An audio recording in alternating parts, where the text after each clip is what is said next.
കണ്ടോ, ഈ ചൂട് വെള്ളത്തിൽ ഞാൻ ഉരുകി ഒലിക്കുകയാണ്.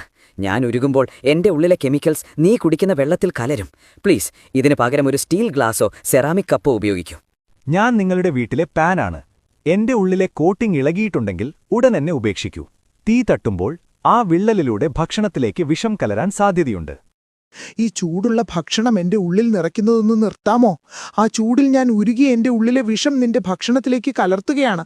അടുത്ത തവണ വരുമ്പോൾ വീട്ടിൽ നിന്നൊരു സ്റ്റീൽ പാത്രമോ മറ്റോ കയ്യിൽ കരുത്. ഞാൻ മെലാമൈൻ പ്ലേറ്റാണ്. കാണാൻ ഭംഗിയുണ്ടെങ്കിലും ഞാൻ നിന്നെ പറ്റിക്കുകയാണ്. മൈക്രോവേവിൽ എന്നെ വെച്ചാൽ ഭക്ഷണത്തിലേക്ക് ഞാൻ വിഷാംശങ്ങൾ പുറത്തുവിടും. തണുത്ത വിഭവങ്ങൾക്ക് മാത്രം എന്നെ ഉപയോഗിക്കൂ. ഞാൻ പ്ലാസ്റ്റിക് കട്ടിംഗ് ബോർഡാണ്. എന്നിലെ ഓരോ പോരലുകളും ബാക്ടീരിയകളുടെ ഒളിത്താവളമാണ്.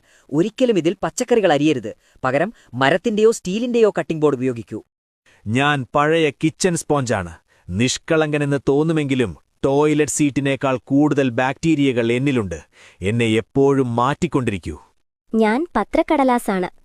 അച്ചടി മഷിയിൽ അടങ്ങിയിരിക്കുന്ന ലെഡ് വളരെ വിഷകരമാണ്. ഒരിക്കലും പൊരിച്ച പലഹാരങ്ങൾ എന്റെ മുകളിൽ വെക്കരുത്.